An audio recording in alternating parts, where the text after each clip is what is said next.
Adviento, tiempo de reflexión.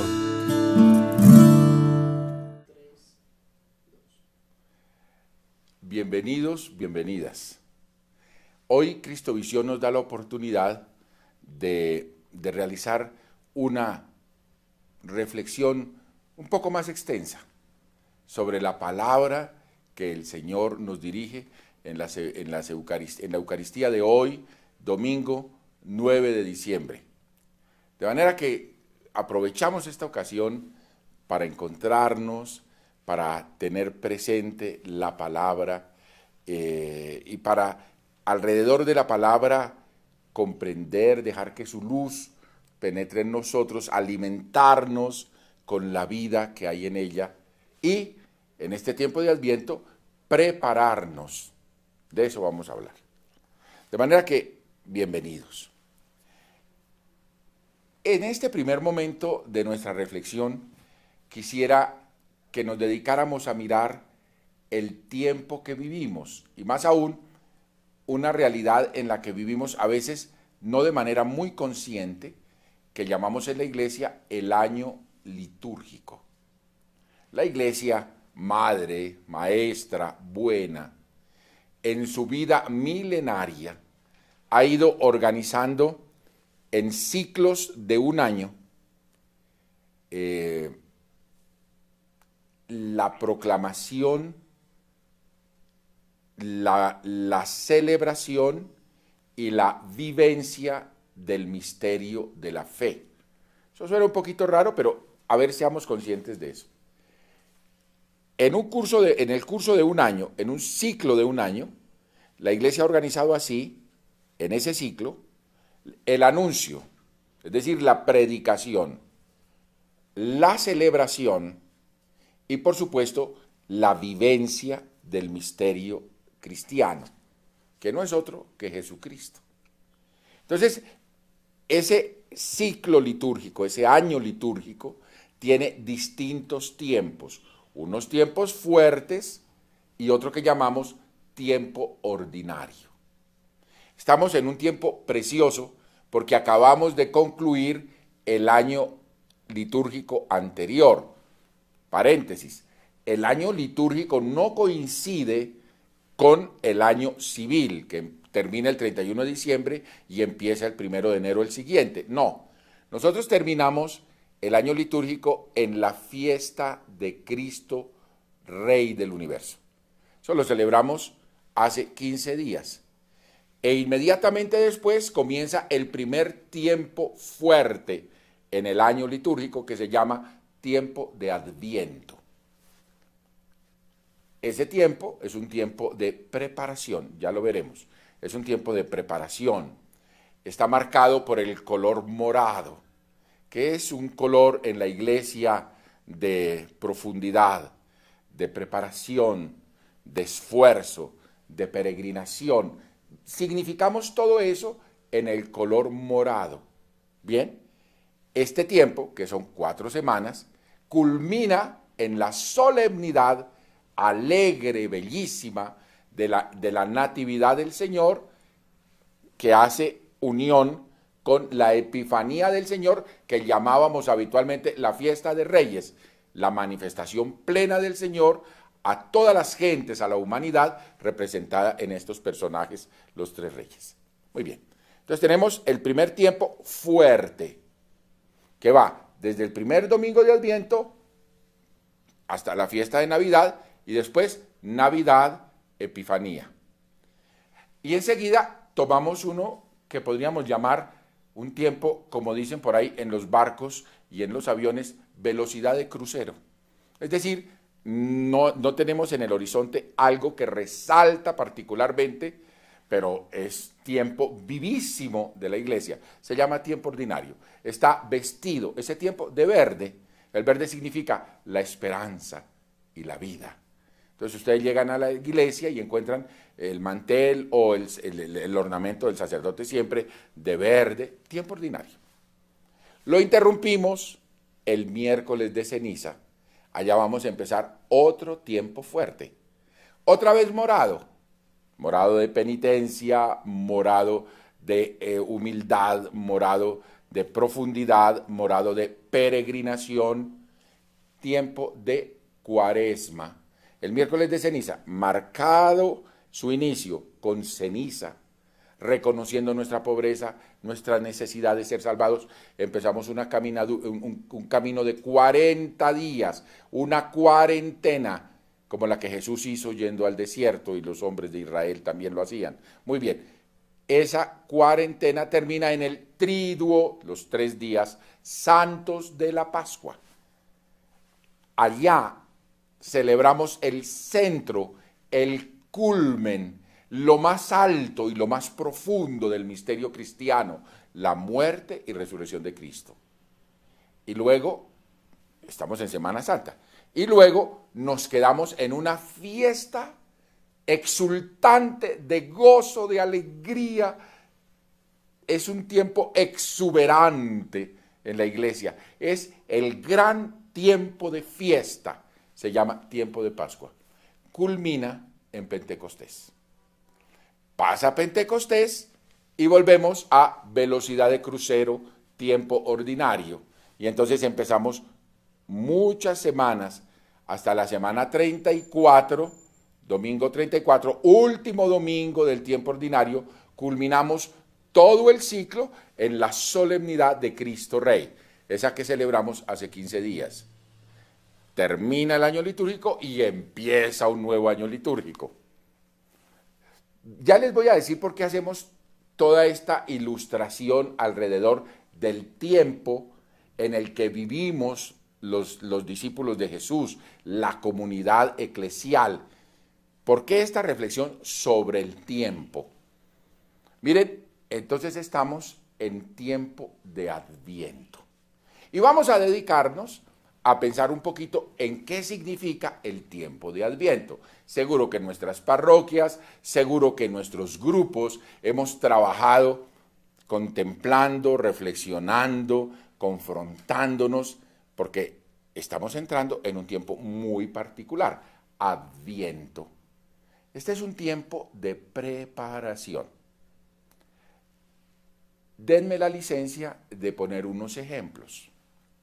Se prepara el estudiante, cuando es buen estudiante, porque hay unos que ni con eso, cuando sabe que va a tener exámenes, tiempo de exámenes, o un examen muy importante, el IFEX.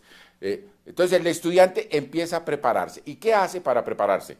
Trasnocha, madruga, estudia más, investiga, amplía lo que le dijeron en clase, hace mapas de conocimientos, hace cuadros sinópticos, resume, aprende, repasa. Es un tiempo de preparación para un examen. Se prepara el deportista o el equipo cuando tiene un encuentro deportivo, cuando tiene un campeonato, cuando tiene una presentación. Entonces los deportistas se preparan. ¿Y qué hacen? Entrenan, se acuestan más temprano, comen con rigurosa dieta, se disciplinan, hacen ejercicio, exageran, no, hacen intenso entrenamiento con miras al campeonato o al partido. Muy bien. Los estudiantes estudian, los deportistas entrenan, nosotros nos preparamos. Los estudiantes se preparan para el examen, los deportistas para el partido, y nosotros nos preparamos, los discípulos de Jesús, para un encuentro. De eso se trata, prepararnos para un encuentro. ¿Un encuentro con quién? Con el centro de nuestra fe, con el culmen de nuestra fe, con aquel en quien hemos puesto toda nuestra fe, toda nuestra esperanza, Jesucristo, Hijo de Dios, Hijo de María, Señor nuestro, Salvador nuestro. El tiempo de Adviento es un tiempo para prepararnos a ese encuentro. Aquí tenemos que, entonces, decir otra cosa muy importante. Nosotros, los discípulos de Jesús, sabemos, creemos que Jesucristo, Hijo de Dios, vino en el pasado de la historia. Vino, ¿se acuerdan? El ángel Gabriel a una ciudad de Galilea, a una mujer, a una doncella María, desposada con José, etc. El Señor Jesús, Salvador, Hijo de Dios, se humilló, bajó hasta nosotros en el pasado, en un momento preciso de la historia, en un lugar determinado del mundo, en una cultura. Vamos sacando aparte conclusiones. El Dios en el que nosotros creemos actúa en la historia. Vino, tanto actúa en la historia que se mete en la historia, entra al río de la historia como cualquier ser humano entra al mundo y al río de la historia a través de una mamá naciendo de un hogar. Muy bien. Él vino en el pasado. Él nació, creció, empezó a predicar la palabra de Dios, el mensaje del reino, convocó una comunidad. El elemento fundamental de esa comunidad fueron los apóstoles. A ellos los forma, los instruye, les comunica su vida, su sabiduría, el mensaje del reino.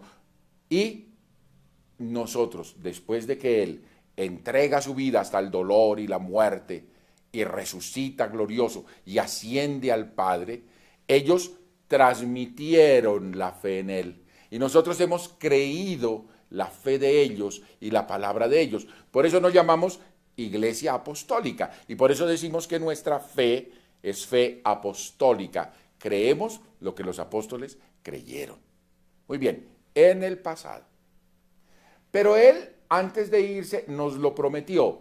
Estaré con ustedes todos los días hasta el fin del tiempo. Es decir, nos dijo que aunque se iba, se quedaría con nosotros. Y es así.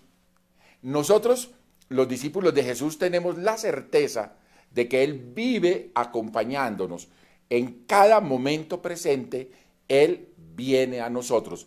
El que vino en el pasado, viene en el presente. ¿En dónde nos encontramos con Él? Primero, en su palabra.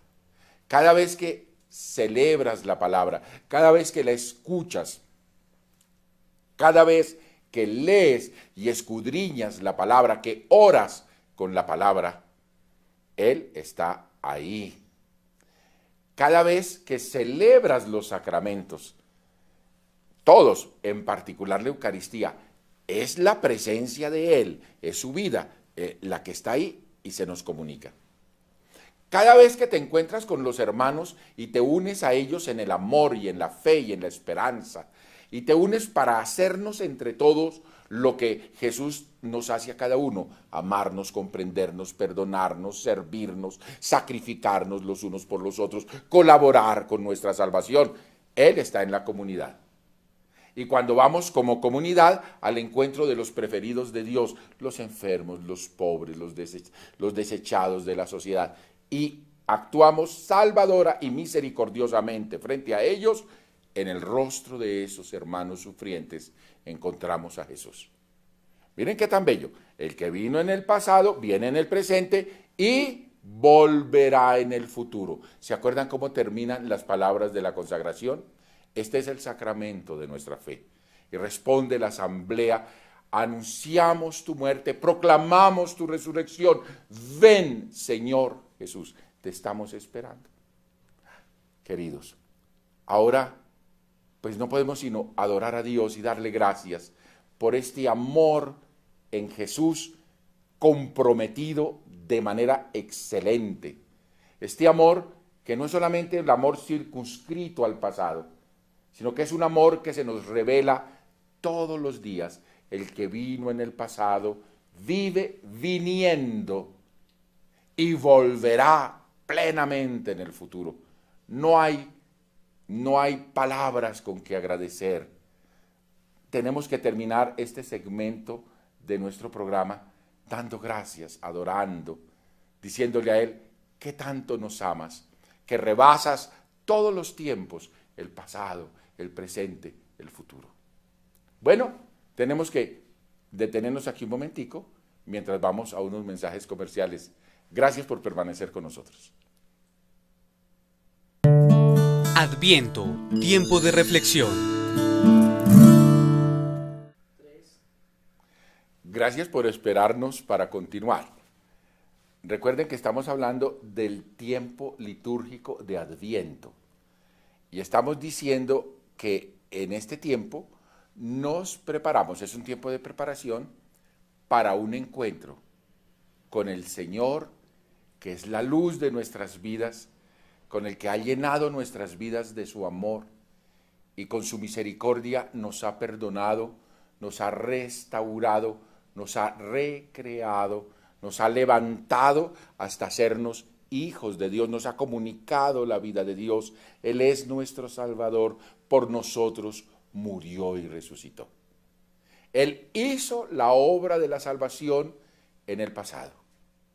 Él viene, así lo prometió, y así lo experimentamos nosotros en la comunidad de la iglesia. Él viene en todo presente a nosotros y a Él lo esperamos hacia el futuro. Hay un célebre escriturista que escribió un libro. No me van a preguntar qué dice el libro, porque la verdad no lo leí, pero me encanta el título de ese libro.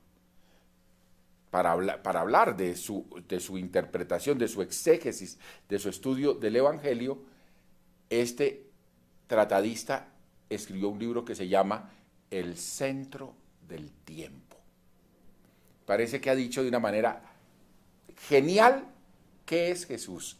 Él es el centro del tiempo. Él, llegada a la plenitud del tiempo, en un lugar y en un tiempo definitivo, en medio de unos seres humanos concretos, vino. Y ese momento de su encarnación y todo el lapso de su vida hasta su muerte y resurrección y ascensión al Padre, ese momento es el centro del tiempo. Desde ahí Cristo ilumina hacia atrás hasta la creación. Su luz llega al comienzo de la creación, su luz llega a Adán. Desde ahí, él que es el centro del tiempo, ilumina el pasado, ilumina cada instante del presente, ilumina el futuro. Él es el centro del tiempo. El que vino, viene y volverá. Y nosotros, en este tiempo, al comenzar el año litúrgico, nos preparamos. ¿Cómo? Volvamos al ejemplo. El estudiante se prepara estudiando, el deportista entrenando. ¿Y nosotros qué hacemos para prepararnos? Bueno, nos esforzamos en todas las dimensiones de la vida cristiana. Nos esforzamos. Realizamos nuestra vida cristiana con primor. Los tiempos fuertes, en particular el Adviento, es como un taller intensísimo de vida cristiana.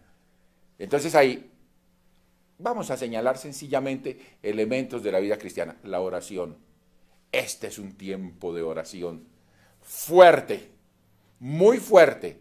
Todos tenemos que darle más tiempo a la oración y más profundidad y renovación a nuestra oración. Nosotros aquí en Colombia tenemos un regalo de Dios nuestro Señor y un regalo de los que creyeron antes que nosotros aquí, de nuestros ancestros que nos la legaron, que es la novena de aguinaldos, que es un momento tan bello y tan entrañable de oración en familia. Ojalá hagamos esa novena muy en serio. Esa novena tiene unos elementos maravillosos. Primero, que congrega a todo el mundo. Las abuelitas a veces dicen que si me ayudan a rezar el rosario, y todo el mundo se escurre rapidito porque qué pereza el rosario. Pero a novena nos invitan y vamos todos felices, porque la novena resuena en nuestras vidas, revive la infancia, los sueños, la ternura de una época tan cálida que es la Navidad vivida en el hogar. Por favor, eso hay que salvarlo, porque parte del entrenamiento de la vida cristiana de estos días es la oración, y la oración en familia. No tenemos muchos más tiempos de oración en familia. La novena de aguinaldo sí. Por eso, a rescatarla, a salvarla, a potenciarla, a prepararla, a vivirla intensamente. Cada familia haciéndola con todo el corazón. oramos, celebramos los sacramentos, entonces tenemos que prepararnos y celebrarlos en verdad. De Adviento deberíamos hacer todos una muy buena celebración de la confesión, de la reconciliación, una revisión de nuestra vida, un acudir a la misericordia de Dios y al perdón que nos renueva. Deberíamos estar celebrando pero con mucha alegría las misas de Adviento. 4 domingos, estamos en el segundo, en los que participamos con toda conciencia y con todo el corazón en la Santa Misa. Es un tiempo también para buscar a Dios. ¿En dónde? En la comunidad cristiana y en los hermanos sufrientes. Miren que también aquí hay unos rasgos propios de la Navidad. En Navidad solemos ser verdaderamente solidarios. Yo veo tanta gente que se preocupa de comunicar comida a otros, de llevar unos jugueticos a una familia en donde están pasando pobreza y necesidad. Pues bien, que seamos verdaderamente solidarios y eficazmente solidarios. A veces alguien que puede pasa por ahí, a veces en los semáforos, y regala unos muñecos, lindo, bonito, pero también hay que preguntar qué tan eficiente es eso, y qué tan práctico, y qué efecto, qué impacto tiene en la vida de las personas. Más que muchos muñecos, por ejemplo, valdría la pena preguntar si en el ambiente en el que yo vivo hay un niño con cuyo estudio yo me puedo comprometer, con cuya salud, con la ropa de él. Algo que se puede hacer no solamente como un evento para llevarle un regalito el día de Navidad y después nos olvidamos del criaturito o de la familia, sino algo que podemos sostener a lo largo del año con verdadero amor y entusiasmo como parte de nuestra tarea de vida cristiana. Entonces, oración, celebración de la Santa Confesión y de la Eucaristía con todo el corazón, compromiso con los hermanos, renovación de nosotros mismos, entrenamiento de vida cristiana para este encuentro con Jesús. Ay, queridos, esto es central en nuestras vidas. Nosotros nos preparamos para encontrarnos en el presente con Jesús, pero también en el futuro. Al final del tiempo lo veremos venir glorioso. Eso que asusta a tantos, que se acabó el mundo, que las profecías mayas, eso que asusta a todos los que no tienen fe, a nosotros no nos tiene que asustar, sino que miren las lecturas de este tiempo, que a veces son al comienzo del Adviento lecturas apocalípticas. Lo que están diciendo es, el mal se va a acabar porque la luz ha llegado. Él, su palabra, se ha hecho carne. El Salvador está aquí venciendo el mal en el pasado, en el presente y en el futuro. Miren la primera lectura de este día tan hermosa del profeta Baruch. Baruch le habla a la ciudad de Jerusalén. La ciudad no es la ciudad de ladrillo, la ciudad no son las calles, la ciudad son las personas. Entonces, Baruch le habla al pueblo de Israel y utiliza la imagen de Jerusalén y le dice, quítate el vestido del luto, porque yo te voy a vestir con la gloria de Dios. Tan hermoso. Salgan del dolor. También le dice Baruch, quítate ese luto que te humilla. ¿En qué Dios crees? No nos está hablando del luto que nos ponemos cuando alguien muere. Nos está hablando de vivir en la tristeza, de vivir descorazonados, de vivir tristes. Quítense, le dice Baruch a Israel, pero hoy la palabra a todos los discípulos de Jesús, quítense el luto que los humilla. Ustedes no son seres para el dolor y la muerte, ustedes son seres para la victoria, para el triunfo. ¿En qué Dios creen sino en el que se revela en Jesús Salvador, el que vence el mal y la muerte? Ustedes son seres para el gozo, para la victoria, para la gloria. Él los va a vestir de gloria. Quiten de ustedes todo lo que no sea coherente con la gloria, con el gozo, con la esperanza, con lo que somos, seres divinizados por Jesús, salvados por Jesús, unidos plenamente a Dios por Jesús. Muy bien.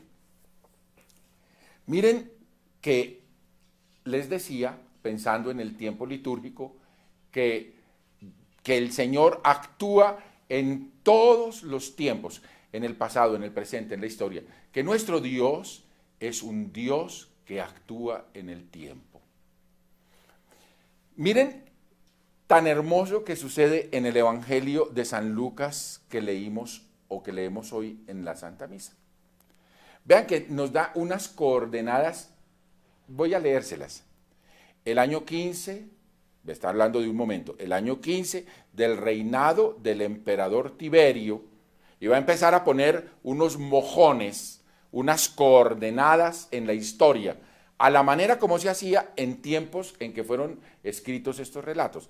En el reinado, en el año 15 del reinado del emperador Tiberio, siendo Poncio Pilato gobernador de Judea, Herodes Antipas, tetrarca de Galilea, Filipo su hermano, tetrarca de Iturea y Traconítide, y Lisanias, tetrarca de Abilene.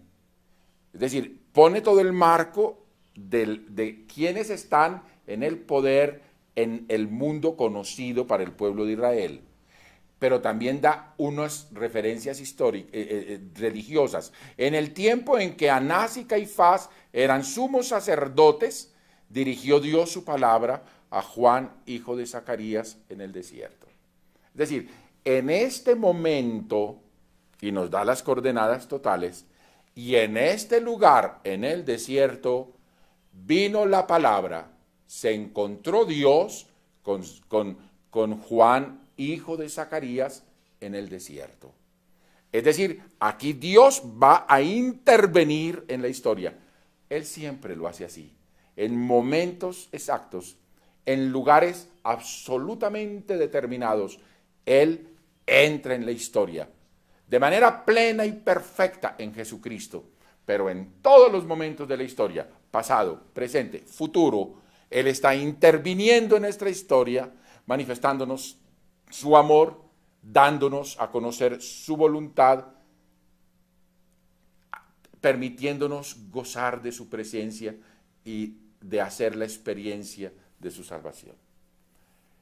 Hagamos un momento de oración antes de finalizar este segmento del programa. Padre Dios, tú actúas en la historia. Nos amas tanto que te acercas a nosotros, tanto que en el momento central de la historia, tu Hijo se une a nosotros, entra personalmente, se viste de carne para poder entrar plenamente en nuestra historia. ¿Cómo agradecerte este privilegio de tu amor? ¿Cómo responderte verdaderamente a esta predilección que has tenido con nosotros?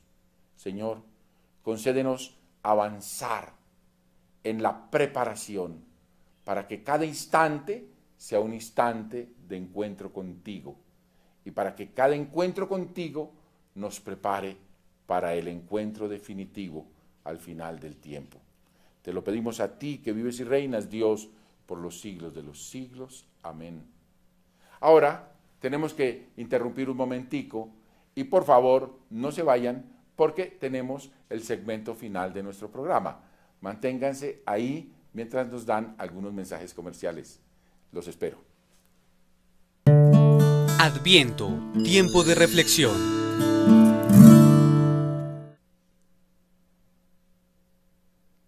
Gracias por permanecer fieles en la audiencia, en la teleaudiencia de este programa que, gracias a Cristovisión, llega a nuestros hogares.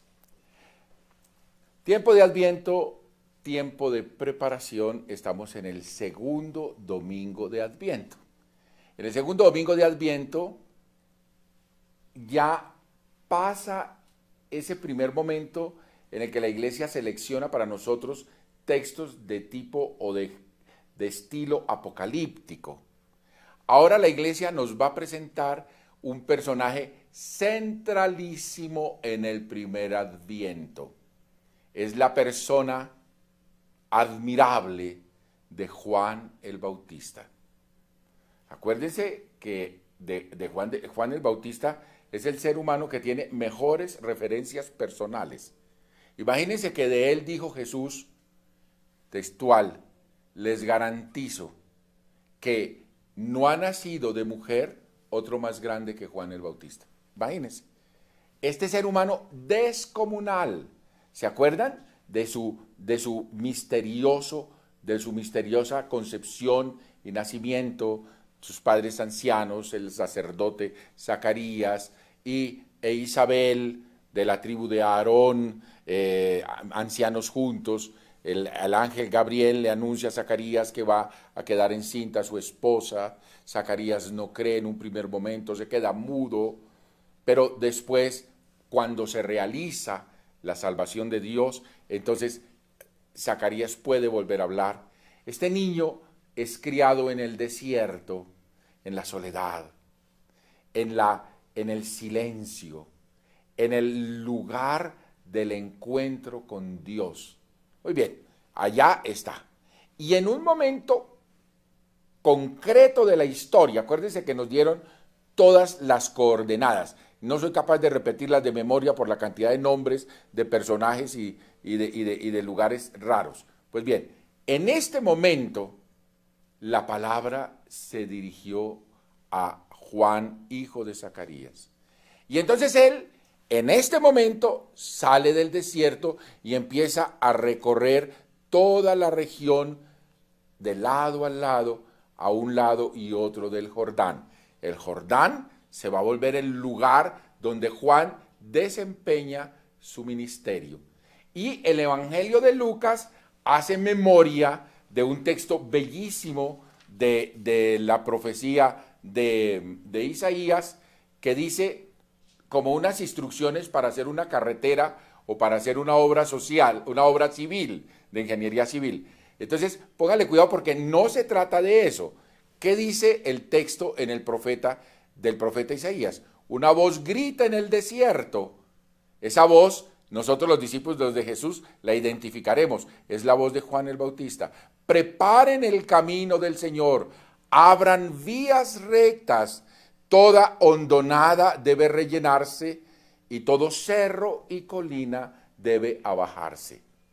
Aquí tenemos que ser muy sensibles, porque Juan, que ayudó a vivir el primer adviento, Juan que es déjenme decir una palabra como fea, el preparador del pueblo de Israel para el encuentro con Jesús, la palabra hecha carne, que va a empezar su ministerio público. Juan, la iglesia nos lo presenta, también nos ayuda a preparar en todos los tiempos, así como ayudó en el pasado, ayuda en el presente y de seguro nos va a ayudar en el futuro. Pues bien, este Juan, en palabras del profeta Isaías, lo que viene es a decir, preparen los caminos del Señor. Eso que es válido para el primer adviento, para la primera preparación, es válido para nosotros. Hoy a nosotros Juan nos lo dice, preparen el camino. ¿Quieren preparar? Preparen el camino. Hagan vías rectas. Es decir, no está hablando Juan de vías físicas, está hablando de la existencia de las personas. Es decir, vuélvanse rectos. Y entonces estamos entendiendo, vuelvan a la honestidad, vuelvan a ser íntegros, miren con limpieza la vida, mírense ustedes así y hagan el esfuerzo de volver a la rectitud, de conformar sus vidas con el querer de Dios. Por supuesto, cada vez que lo intentamos, nos encontramos con un montón de torceduras por dentro de nosotros, con un montón de esguinces que vamos haciendo en la vida, con un montón de acomodaciones que hacemos, muchas, todas, en contravía del querer de Dios. Necesitamos volver a rectificar nuestras vidas, hacerlas rectas, aunque nos duela, aunque nos avergüence que no hemos sido rectos, aunque nos entristezca un poco, pero no nos tiene que entristecer. Sabemos que Él está ahí esperándonos para encontrarse con nosotros y darnos su ternura, su amor, su compasión, su perdón. Miren que la profecía de Isaías sigue hablando de cosas físicas. Rellenen todos los huecos, abajen las colinas y los montes. Miren, es una figura para hablar de nuestras vidas. Está diciendo, hay que bajar toda prepotencia. Hay que allanar, volver llano toda soberbia. Esta palabra se nos dirige, miren, le sirvió a los del principio, a los del pasado, nos tiene que servir a nosotros.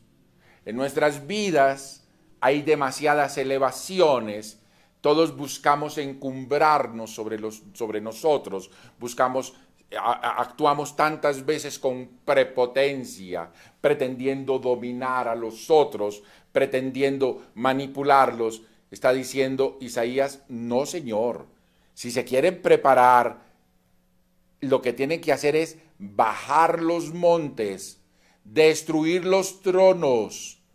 Acuérdense lo que decía María en el Magnificat, que el poderoso baja a los que se creen soberbios de sus tronos y eleva a los humildes. Es lo mismo. Está diciendo aquí Isaías que lo que hay que hacer para preparar el encuentro con el Señor es rellenar los huecos. A mí eso de el hueco se me hace la injusticia. Unos arriba y otros abajo. Que se abajen los que están arriba y miren a ver cómo hacen para subir a los que están abajo. De manera que el camino quede llano. El camino en la equidad, en la justicia, en el ser iguales unos a otros, porque son iguales a los ojos de Dios. Preparen los caminos. ¿Qué tengo que hacer para preparar el camino? Oiga a Isaías citado por el Evangelio de San Lucas. Primero, rectifique. Eso quiere decir hacer recto los caminos. Rectifique su vida. Adviento es la oportunidad para hacer recta la vida, para rectificarle, para quitarle por ahí las curvitas que nosotros le vamos poniendo, para sacarle el cuerpo a la voluntad de Dios, para huir de lo que tendríamos que ser y de los compromisos que deberíamos vivir. De manera que Adviento, eso nos dice la palabra en el Evangelio del domingo del día de hoy, Adviento es esta oportunidad de rectificar. Y Adviento es la oportunidad para abajarnos de las colinas y de los montes, para abajarnos de los tronos egolátricos que tantas veces nos construimos. Adviento es una oportunidad para hacer el viaje que Jesús hizo, viaje en la humildad. Él es un Dios humilde.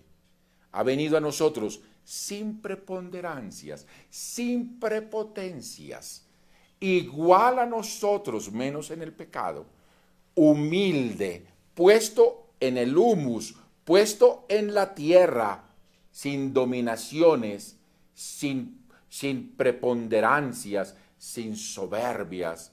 No viene a buscar ser distinto, sino que viene a buscar ser igual. Contraviene una tendencia de la condición humana que es muy triste y tantas veces hasta ridícula. A nosotros nos venden, porque la tenemos por dentro, pero nos la exacerban, esta necesidad, la necesidad de ser distintos de los demás. Entonces les proponen a las niñas, mira, usted no puede ser como cualquier otra niña, usted paréscase a esta cantante o a esta actriz.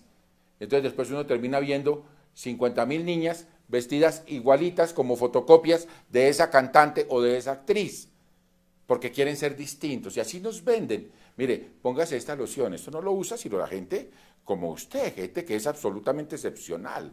Coma de este alimento, solamente la gente muy distinta puede comer de esto.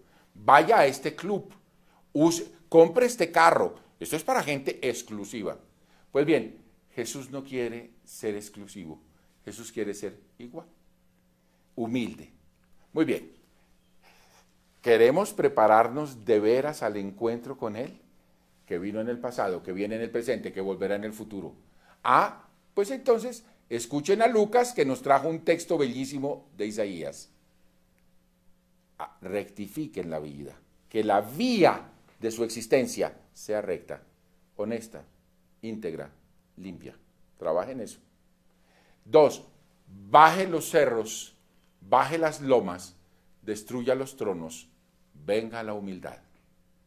Y 3, ayude a superar los huecos, las distancias entre unos y otros. Trabaje por la igualdad, trabaje por la equidad.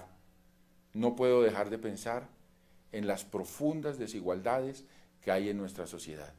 Cada rato nos dicen los medios que la colombiana es una de las sociedades más inequitativas, por lo menos en el continente.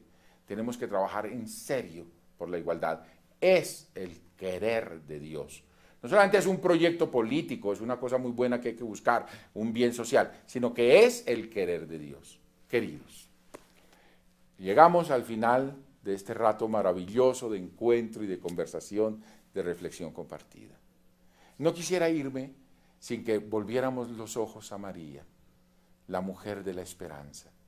Ella que preparó toda su existencia para que el Señor habitara en ella y a través de ella viniera y esparciera su luz sobre la humanidad toda. Acojámonos a ella. Nadie como ella se preparó, vivió el Adviento pleno. Nadie como ella. Ella es la mejor, la primera, la única. Ella es la mujer del Adviento. Ella sí que se prepara, sí que se dispone. He aquí la esclava del Señor. Hágase en mí según tu palabra. Que yo pueda hacer la voluntad de Dios. Y nosotros, digámosle a ella, sé nuestro modelo. Pero sé también nuestra intercesora.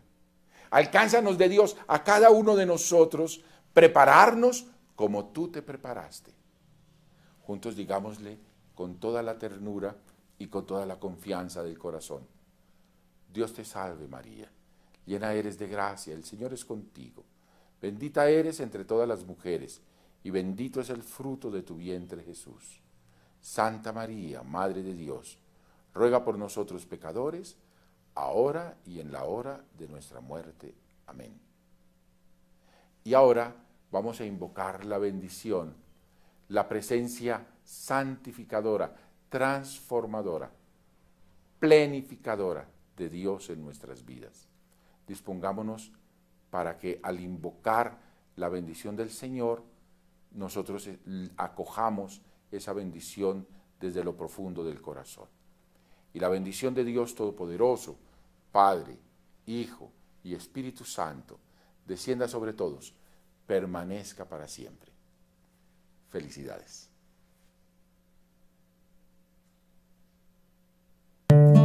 Adviento, tiempo de reflexión. Adviento, tiempo de reflexión.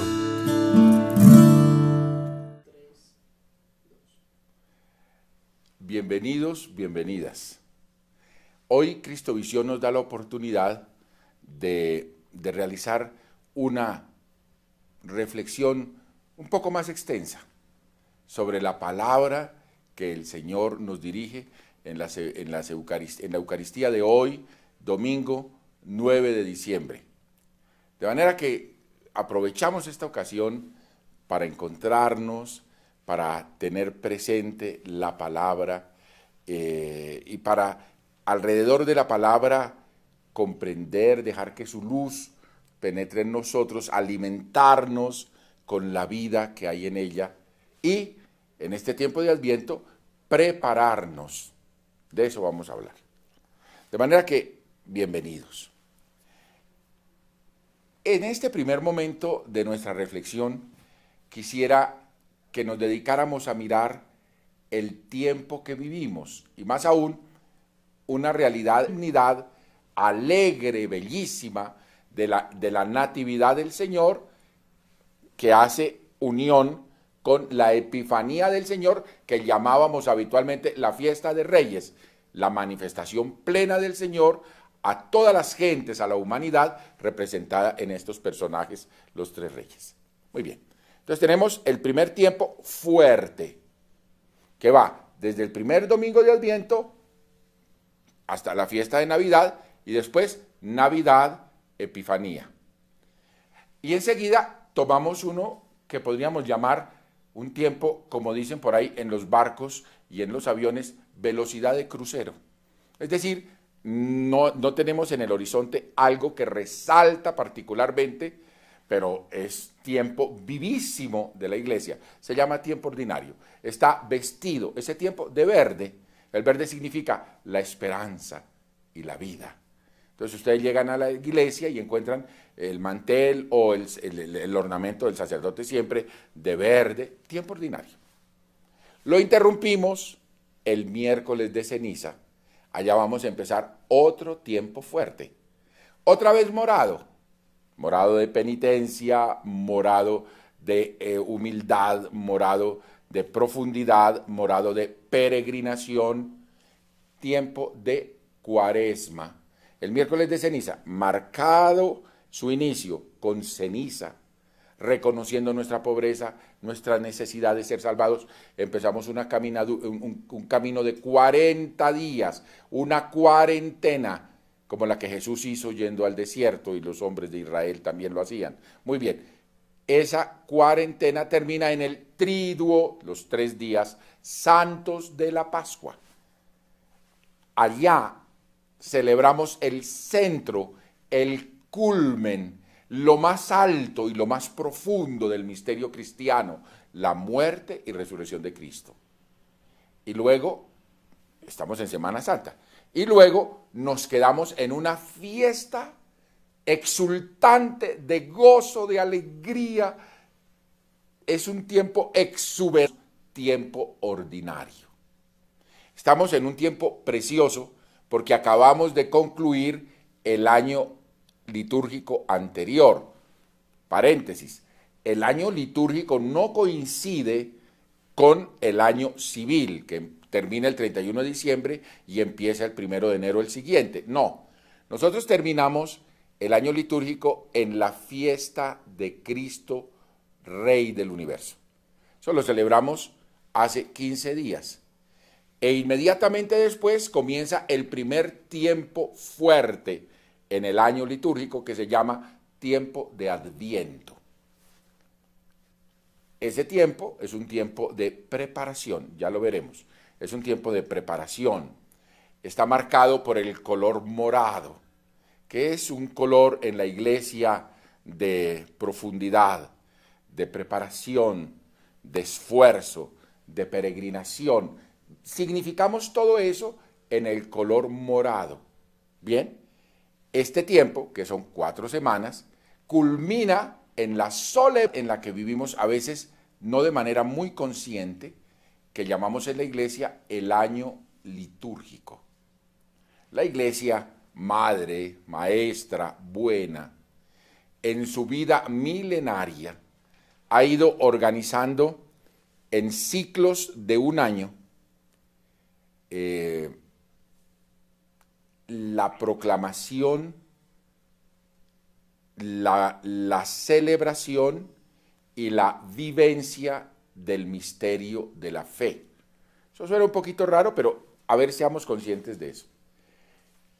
En el curso de un año, en un ciclo de un año, la iglesia ha organizado así, en ese ciclo, el anuncio, es decir, la predicación, la celebración y, por supuesto, la vivencia del misterio cristiano, que no es otro que Jesucristo. Entonces, ese ciclo litúrgico, ese año litúrgico, tiene distintos tiempos, unos tiempos fuertes y otro que llamamos